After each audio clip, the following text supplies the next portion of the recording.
Ground zero was, can I eat today? And if I can, great. Can I walk today? And what does that look like? And how do you do stairs? And that was the starting point. I got back into physiotherapy as quick as I could. And that was real great upstairs, as you know, for the mental side. And that really became a driving force. Get on the treadmill and can I do 30 seconds today? And can I do a minute tomorrow or maybe next week? And it really became a refocus of my brain into parsing things down, going from the fire hose world of back and forth and airplanes and meetings and this or that to, can I walk for 30 seconds today? Yes or no? And if it was a yes, that was my day. And looking back, it was a real contrast. In the moment, you didn't care because you made the 30 seconds.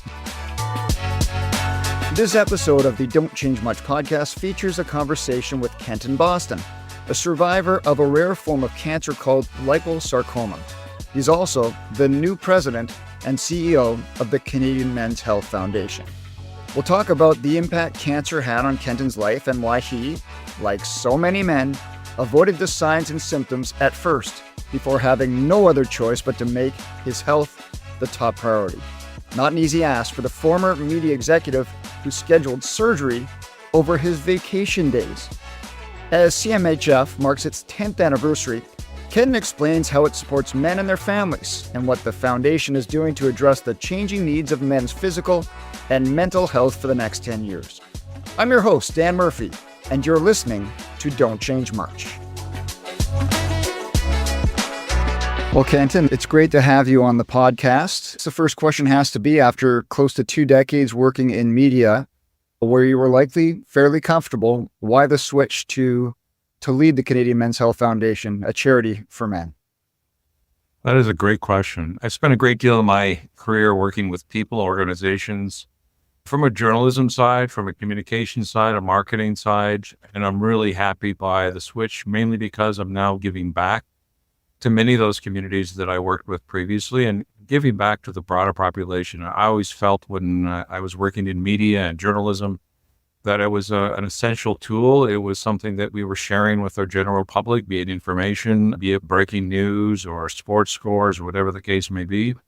And to be honest, I really see this in a similar vein, that we're offering a service that really makes a difference in people's lives and can really impact how people live their life. And for me, that's really important and a key part of where I'm at on my personal journey too, to be honest with you. On a personal level then, Ken, why did this line of work appeal to you at this stage in your life? So I spent many years of my life working in media. It was a high stress environment. There was a lot of travel, a lot of remote meetings, working 24/7, 7 days a week for a number of years. You adapt as you do. You accept the stress as you do. I went into the fall of 2019 knowing that something wasn't right. I knew that it felt like jello being pushed through my rib cage on my left side. I was trying to work out. I was trying to eat healthy, sleep under the stress-filled environment, and I didn't go to the doctor. I put it off for a few months, and I was going to the chiropractor at the time and felt that it was probably a symptom of my ribs popping out again. Maybe I lifted too heavy of a weight, not entirely sure, but I had convinced myself it was a pop out of my rib, and I was going to the chiropractor to fix it, never taking time to think about it, going to the chiropractor, hopping in the car, driving to the airport, getting on the plane, sitting to Toronto or elsewhere, more meetings, more sitting, go to the gym early in the morning and carry on, mix and repeat. That carried on until finally my chiropractor suggested that I should really go see a doctor. I did. I went to see a physician. I had a ultrasound done, hopped on the airplane, and the next day had a urgent request that I needed to find a safe space in Toronto and get prepared for a meeting. And the doctor informed me that I had a large mass around my left kidney, and that I should seek help and get in touch with my family doctor immediately. The problem, of course, that happened literally as the world shut down with COVID.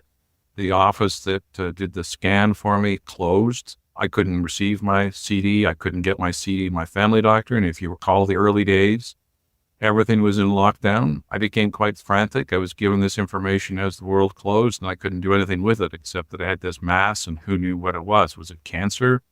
Was it benign? It was a real surreal moment for me, not only what we all lived, but my own health. And I couldn't get in touch with anyone from the clinic, and it was just by happenstance, after a few angry calls, that I found someone that was in cleaning or in the office, and they agreed to help me.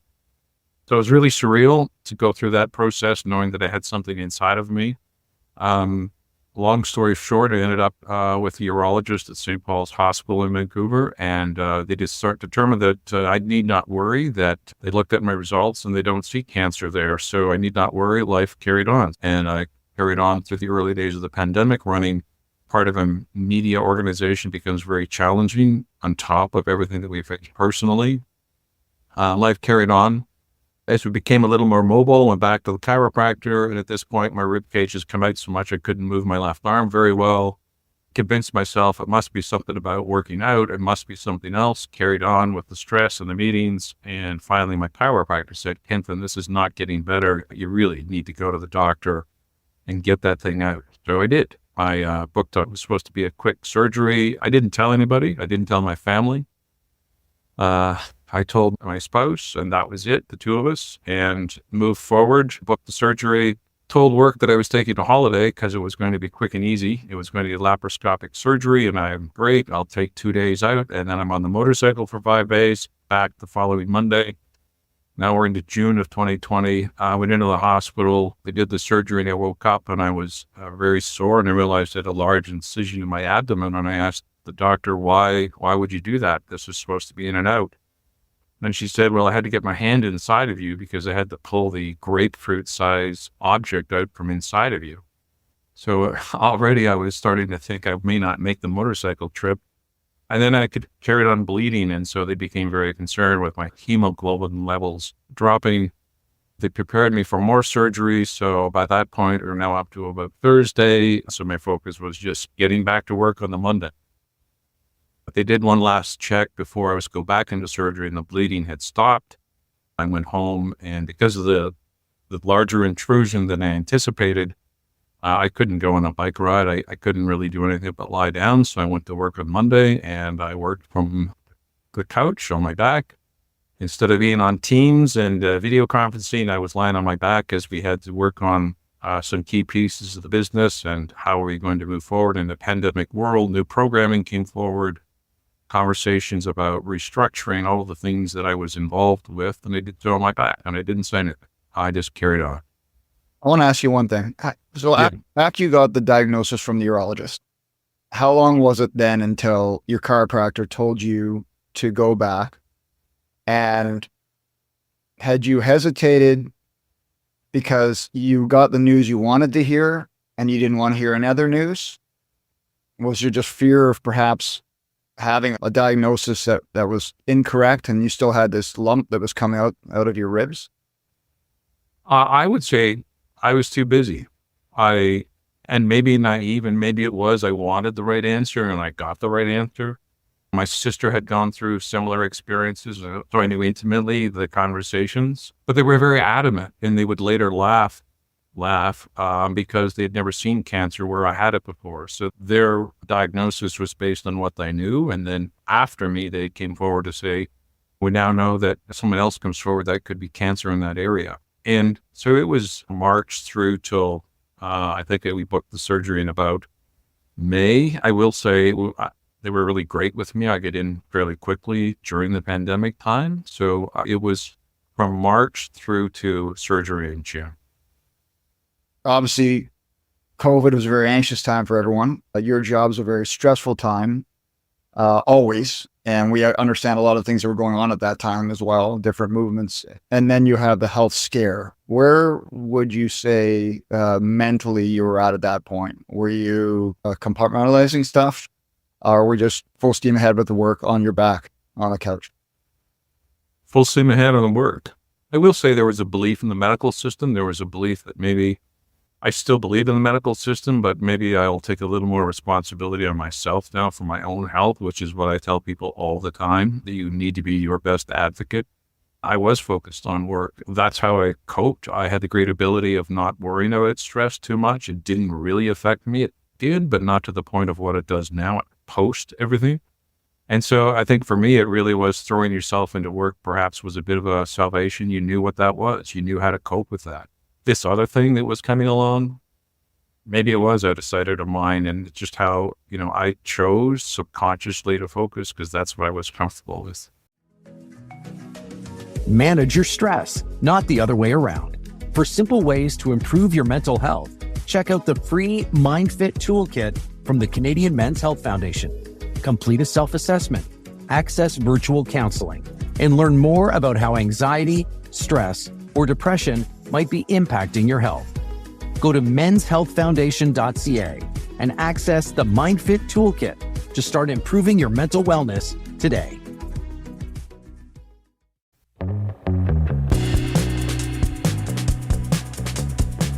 You mentioned you lived a healthy lifestyle. You worked out, your diet was solid. So I'm guessing another part of it was, listen, how can I have this with the lifestyle lead? Aside from the stress, obviously, with the job, but you're probably thinking, okay, this has got to be the right diagnosis because I've done everything right. Absolutely. There was always that. You follow every study in media, you follow the studies, and you're like, well, tick, tick, tick, that I do these things. Then that must make me a better person and healthier for it, for sure. That was a huge part. So if someone you knew now was going through something similar and they got a diagnosis they led to believe was right, what would your advice be? Just get a second opinion. What's the worst that can happen?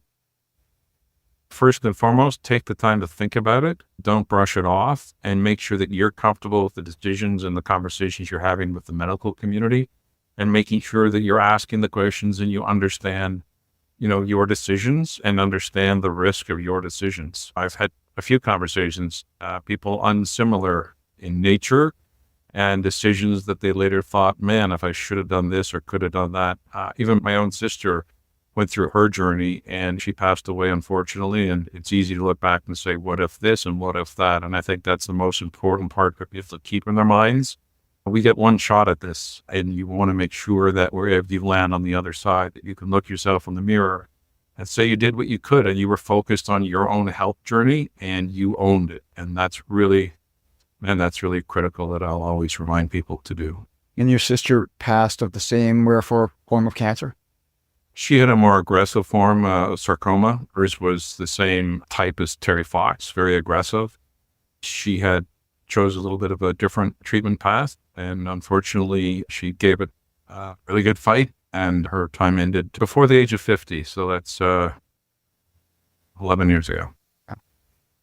And just a few years before your diagnosis, I guess. It was. So that was in the back of my mind. When I got the pathology report that said, my doctor called me and said, I'd told him about my sister as we were, talking about options beforehand. And I had explained in Toronto when she went through Mount Sinai Hospital. And there was a moment where my doctor was so concerned, not really understanding the scope and the scale of my cancer or even what it was. He instructed me to get to Toronto as soon as we hung up the phone, where he told me it was this rare form, aggressive form of cancer, that I needed to get to Toronto, move there that afternoon, that night, because I needed treatment and I need to go to the hospital and not leave until I received that treatment. So it was in that world that I called my family on a conference call. My whole life in those days were conference calls, and it was ironic. I had to have a conference call where I had to tell my parents. We'd all gone through the loss of my sister and grandparents just before that, to say, hey, guess what? Now I have that rare form of cancer, and I don't know anything of what life will be like, but you need to know. And that was a really surreal moment with my kids, and it was really hard to have that conversation. And then it prompted out a number of weeks of finding BC Cancer was awesome. My doctor, Andrew McNeil, was awesome. This type of cancer, you only know it if you go to certain schools. She attended the right school. She was a student of my sister's doctor in Toronto, tied to New York. And so the three of us, with them leading the charge, obviously, but me taking my sister's experience into the conversation, developed a plan where the following November, so this was June, early July, following November, they said, look, we're going to put you in. You'll have surgery. We will remove the cancer, maybe pretty invasive. We're going to beat you up a lot, and you're going to come out the other side, and you will not have cancer. And I carried on working. I was chair of the board at Variety. You hadn't told anyone else at this point? I had not told anybody else. I went back to work and carried on.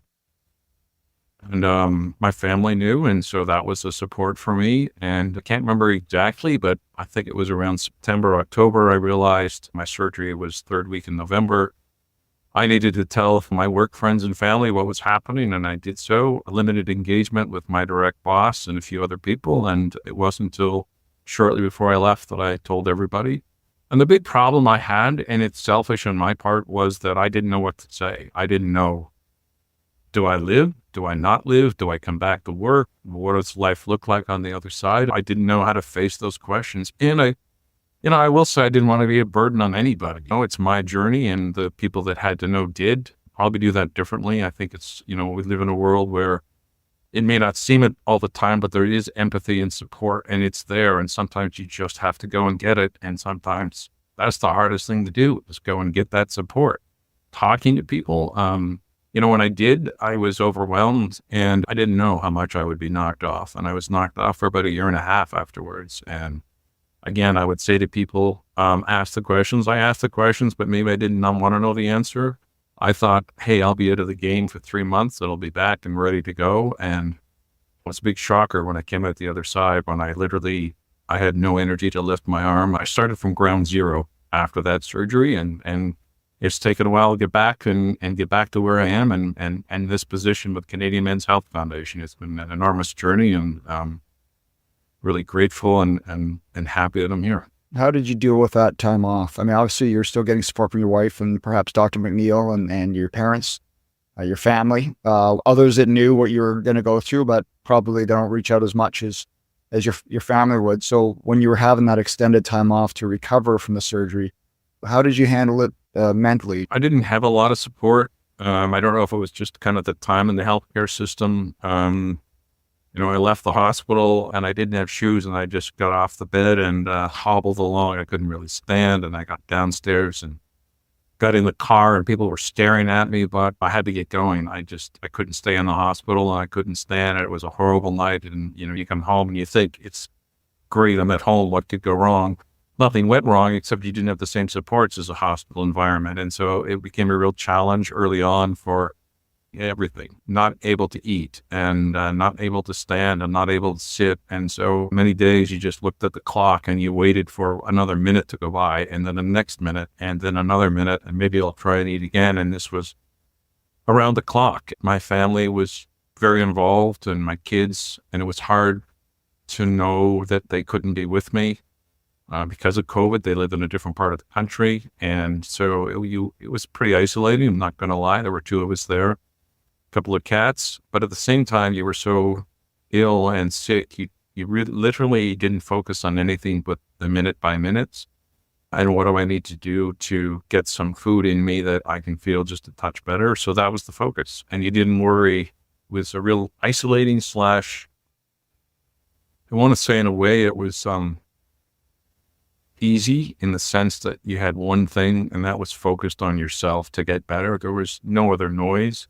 People would reach out. I'm really grateful to friends and family and coworkers that did reach out. It meant a lot to me. I couldn't say it at the time. I couldn't articulate it at the time, but afterwards it was enormous support, and the messages, read them and reread them, and they really made an enormous impact on me. You said you had to start from ground zero. So what did the recovery look like? What did you have to relearn for yourself?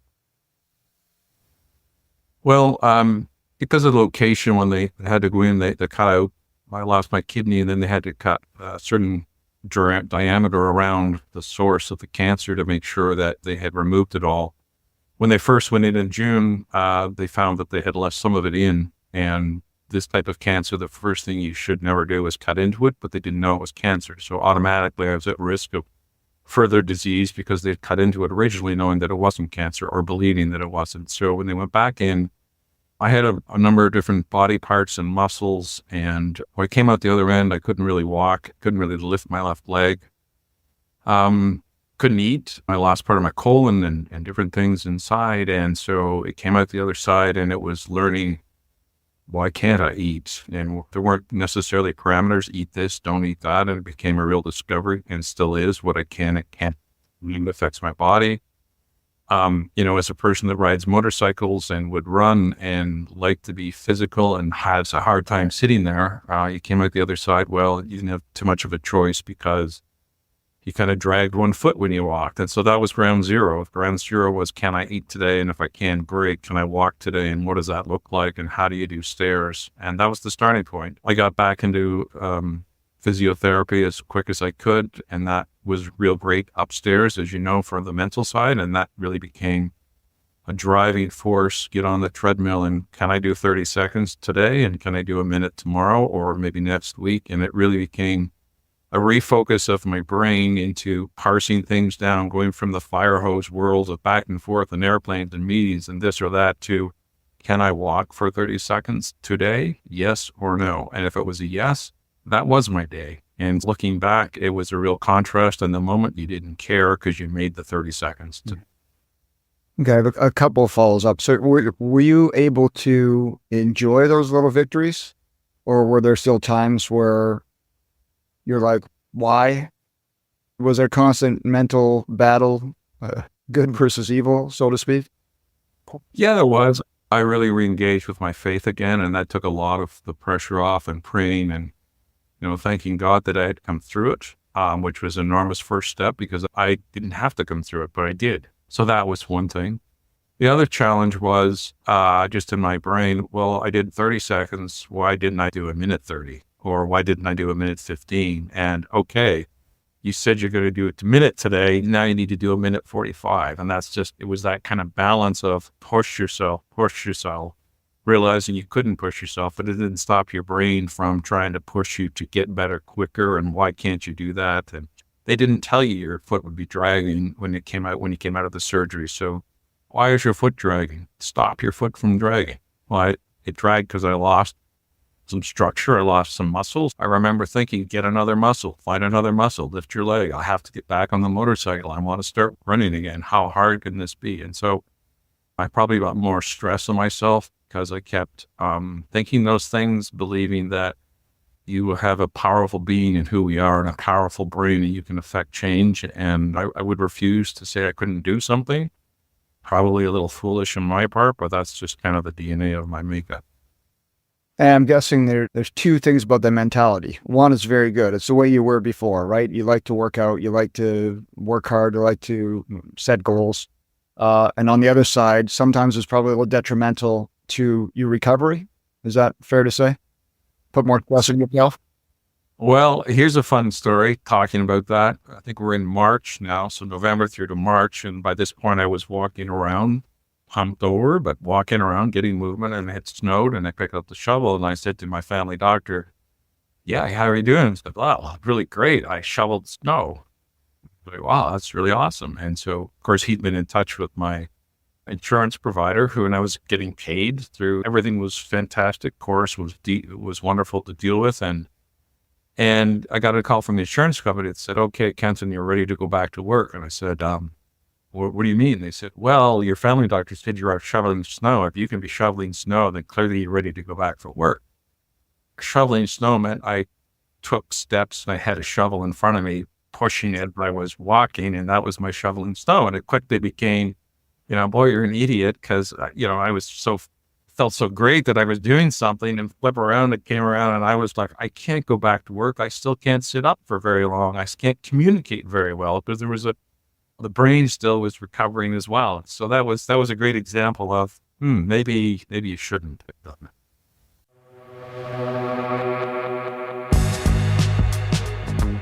How was your mental health impacted, would you say, overall during the recovery? Probably the biggest impact has been realizing the impact on my brain that I never accepted or knew. And I still don't. It's still a discovery. It's a discovery of getting things back. The cognitive ability to speak clearly. Early days, it was really hard.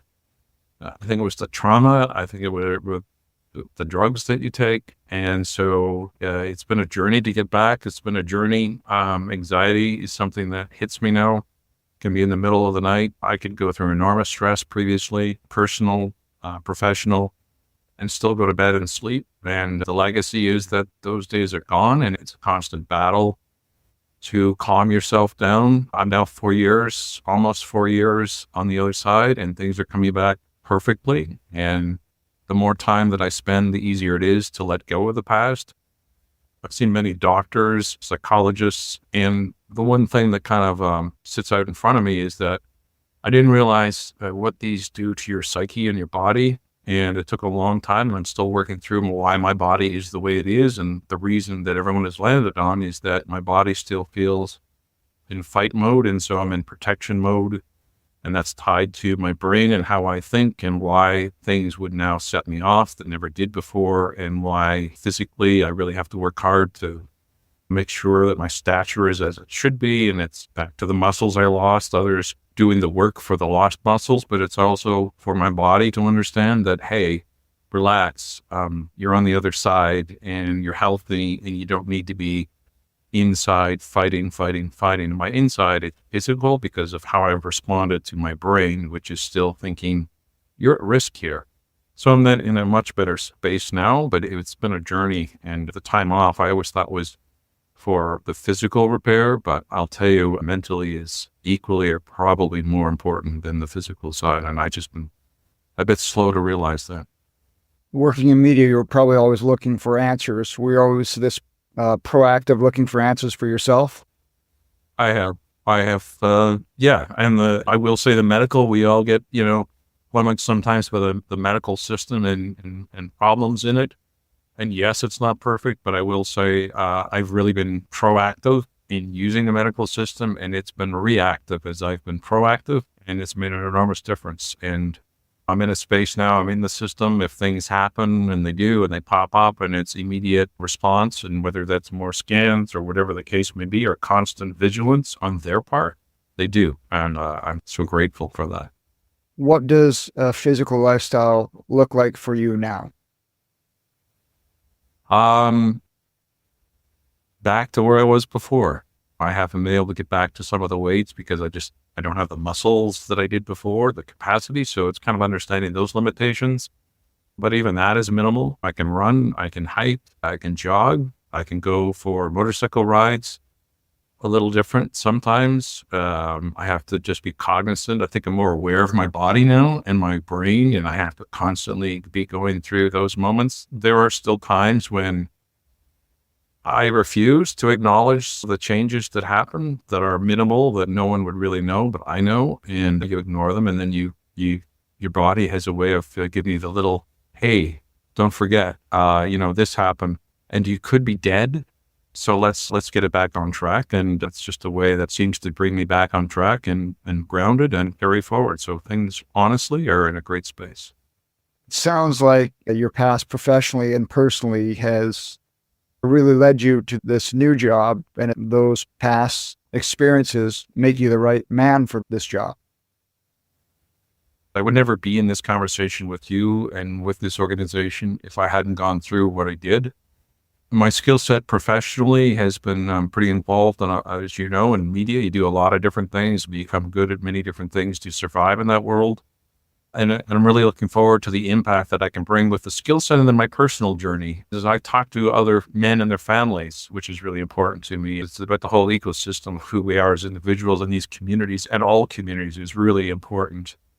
But at the end of the day, we all live the journey, our own journey, and we share the same airspace. We share the same wants and needs in life. And as I talk to individuals, my story then becomes, it's a really uniting force for me in the conversation. And I'm so thankful that I can take what I'm picturing me lying on the bed in the days afterwards, filled with whatever drugs and trying to figure out life, to where I am now, where I can clearly articulate my feelings, hopefully, and spur on others to pay attention to their own health and be healthy. We share the stat at the foundation of 70% of diseases, chronic diseases, can be avoided through healthy living.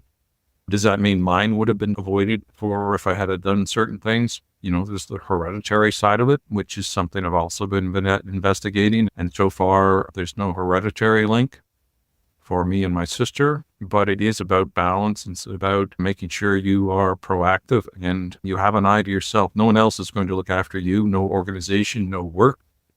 And you have to be your best advocate. And you've got to spend the time and take silent moments to think and really to reflect on who you are as a person and how you are as a vessel of well-being. And that's one of my biggest things that I try and share my experience to say, listen to your body, but you got to take the time, and that's hard to. Mm-hmm. Just listening to your story, it doesn't sound like you have, many regrets or you want many do-overs. The only two things I think you said were maybe could have followed up and not trusted the first diagnosis. And the second was maybe I should have reached out earlier to some other people to let them know what I was going through. Is that fair? Yeah, that is fair. I maybe a third might be more open or sharing. I haven't told this story to a lot of people, and I haven't I've talked to various therapists, but I haven't spent a great deal of time. And maybe I would say that would be another part going as a do-over, to spend a little more time, focused on up here as opposed to the whole body, but they're connected. So that's kind of a fun lesson. Kenton, as you know, the podcast is called the Don't Change Much podcast. So it's a fairly broad question because each person we interview takes it in their own personal way. So what does that phrase mean to you? And have there been any little things you've done that have made a big impact on your life? Yeah, of course, I heard that. I'm going to spin it the other way. Don't change much, as in a lot of change. But I would say the little change for me is it's what I do every day now. And that's understanding my basic diet and understanding how the simple foods you can eat can really affect your life. And that's one of our key programs is a healthy eating campaign that comes out in May and June. And it's something so easy that we all can overlook. And the other thing that I think of often is exercise. Don't change much means take some easy steps today, and that changes your psychological way of thinking, has an enormous impact on your mental health. And it doesn't have to be an hour in the gym. It can be 10 minutes walking throughout the day, and you accomplish very similar results. Okay, let's finish with this. The foundation is 10 years old. How do you see it growing under your leadership in the near future, moving forward 2-3 years down the road? As I get into it early on, the work that we do, I'm so proud of the team. I'm so proud of our founder, Dr. Larry Goldenberg, for bringing this entity together. I'm dedicated to men and their families. I think there's an enormous role for us to focus the conversation, to advocate on behalf of all men and their families, to government, to get the government support. We know that we had recent research really showing 3 key areas of men in this country that need a lot of help. 19 to 29-year-olds, racialized Canadians, bisexual and gay men as well. Those are 3 areas. We know Indigenous Canadians, and we know there's a big one that we're really focusing on, and that's the workforce out there. The younger Canadians that are in the workforce that are blue-collar workers, steel workers, or working in the oil fields in Alberta or in the construction industry. The need is so enormous. And so for us, it's really about developing programs and reaching into communities across the country, wherever Canadians are, to make sure they're not alone, and to say what I said at the very beginning. One of the hardest things is step forward to say, I need help, or I don't know what I need, but at least I'm talking. And we want to be that first front line to make sure that if people can get a hold of the tools that we have on our website, if people can reach out and we can connect them to professionals, then that's really the role of our organization. There's a lot of moving parts to make sure as we go forward that 10 years from now, the legacy that we all leave behind is a lot different than where we currently are today. We really appreciate you sharing your story. I guess the overriding message would be it's okay to not be okay, and to search for answers and to search for help, whatever you might be dealing with. So we appreciate it. Congratulations on the new job. And it sounds like the Canadian Men's Health Foundation is in great hands. Thanks very much. Thank you for your time, and own every step of your life. It's really important. Thank you so much for listening. Click the follow button if you enjoyed the conversation, and join us each month for a new episode of the Don't Change Much podcast.